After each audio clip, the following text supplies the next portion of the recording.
Umiiyak na nga pala dyan si Junakis, bakit kaya siya umiiyak? Ako nga pala si Opelia, isa nga pala akong ina mo. Hello mga kaina mo, for today's video ay ito na nga pala yung araw na hinihintay namin. At ito na nga rin pala yung araw na malulungkot kami. Nakabihis na nga pala kami dyan at sobrang aga nga pala ito dahil malayo yung pupuntahan namin. Dahil ngayong araw na ito ay ihahatid na nga pala namin si Jowa Bell sa airport. Ayaw nga ni Jowa Bells magpahatid sa airport pero wala siyang nagawa dahil gusto naming sumama. Baka kasi mag-iyakan lang kami dun sa airport at lalo lang siyang malulungkot. Pero ang sabi ko ay walang iiyak at pipigilan na lang namin yung iyak namin. Paalis na nga rin pala kami kasi baka matraffic kami. Nabidyoan ko nga itong sunrise at sobrang ganda nga niya. Basa nga itong bintana dahil sa hamog. Lapit na kasi mag-December kaya naman ay malamig na. Nirentahan na nga rin pala namin si Kuya Ronald para naman ay hindi na kami mag-commute. Dapat nga ay doon siya sa harapan si Jowa Bells pero sabi ni Kuya Ronald ay dito na nga lang daw siya sa likod para naman yung konting oras na ni Jowa Bells ay makatabi na niya si Junakis at mayakap. Nagpabuhat na nga rin pala si Junakis kay Jowa Bells at ako nga ay tamang video lang sa gilid. Pinipigilan ko na nga yung luha ko dyan dahil nahahalata na nga ata ni Junakis na mapapalayo na yung daddy niya. Ito kasi yung first time na aalis si Jowa Bells at napapalayo sa amin. Napakaluwag nga yung upuan pero si Junakis ay todo buhat sa daddy niya. Ganito pala yung feeling na mapapalayo na yung mahal mo, hindi mo mawari kung ano ba yung nararamdaman mo. Yung masaya ka ba dahil aalis na yung mahal mo dahil para sa future nyo? O malungkot dahil di mo siya mayakap or mahagkan at andyan lang siya sa malapit pag kailangan mo? Dito na nga lang kami dumaan sa Skyway para naman ay hindi na kami matraffic. Sobrang bilis nga yung biyahe namin dahil walang ka-traffic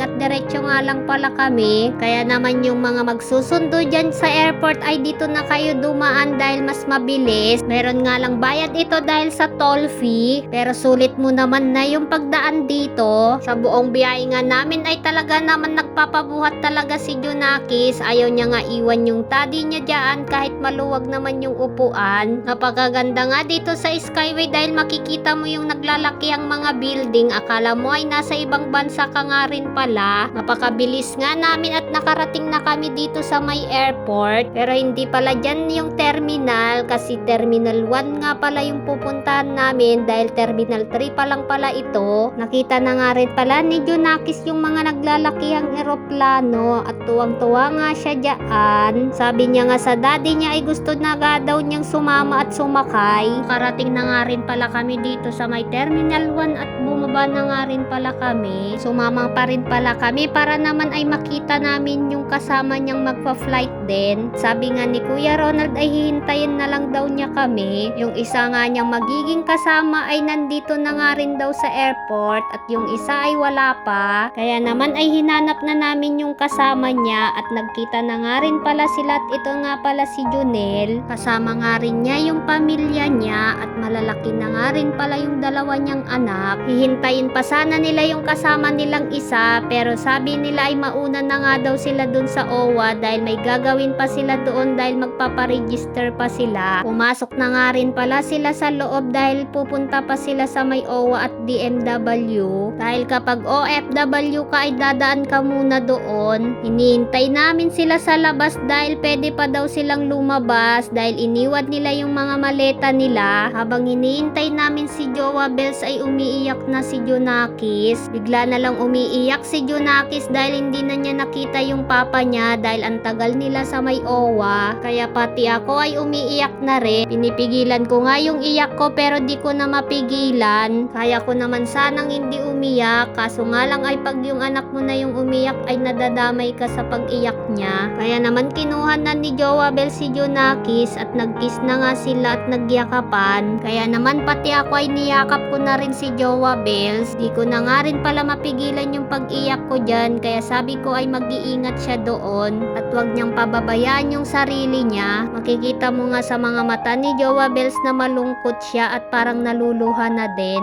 Kaya naman sabi niya dyan ay ay dapat hindi na daw kami bumaba at dumiretso na nga daw kami ng uwi. Ayaw niya kasi na may nakikita siyang umiiyak, lalo na pag si Jonakis yung umiiyak. Papasok na nga rin pala sila sa loob para makapag-check-in. Ito na nga pala yung pinakamasakit na part dahil pagpasok mo dyan ay wala nang balikan dahil matagal-tagal bago ka makalabas sa pintong yan. Pinapakita na nga rin pala nila yung mga papeles nila at para makapasok na sila. Nakabuhat nga pala si Jonakis sa akin at ayaw na nga pala niya magpababa at iyak ng iyak. Sabi ko nga ay tignan na niya si daddy niya at hindi na niya makikita at matagal din namin siya hindi mayayakap. Hinintay nga namin na makapasok sila sa loob bago kami umuwi at ito na nga pala yung huling sulyap ko sa kanya. Parang labag nga sa kalooban niya na umalis dahil lumingon pa nga siya sa amin. Tapos makikita mo sa decoration ng airport ay Paskong Pasko na. Tapos hindi namin siya makakasama ngayong Pasko dahil nasa malayo siya. At ito nga lang pala yung first time na hindi ko siya makakasama dahil since magjowa kami ay lagi ko siyang kasama pag Pasko. Kung dati nung bata ako ay sobrang saya ko pag nakakakita ko ng eroplano, pero ngayon dahil aalis na si Jowa Bells ay parang ang lungkot-lungkot din pala. May nabidyoan pala akong eroplano na parating at lalapag pa lang. Siguro ay masayang masaya yung nakasakay dyan dahil makikita na niya yung mahal niya sa buhay, lalo na ngayong darating na Pasko. Pauwi na nga rin pala kami at si Jonakis ay nakatulog na siya sa kakaiyak niya sa sasakyan. At ito na nga pala yung video niyang sinend niya sa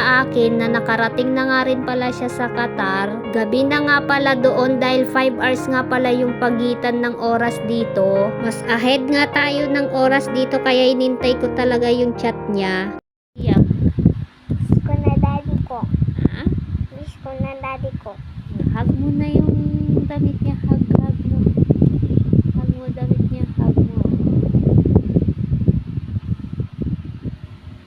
May iniwan nga pala si Jowa Bells na damit at ayan yung yakap-yakap ni Jonakis. At ito nga pala yung first night namin na hindi namin siya kasama at iyak pa rin ng iyak si Jonakis. Kaya saludo ako sa mga OFW dahil hindi madali ang pagiging isang OFW. Kakayanin nila lahat para sa pamilya, para mabigyan lang ng magandang buhay. Kaya naman kakayanin namin to na wala si daddy. At dito na nga pala nagtatapos ang video. Thank you for watching. Bye bye mga kainamo.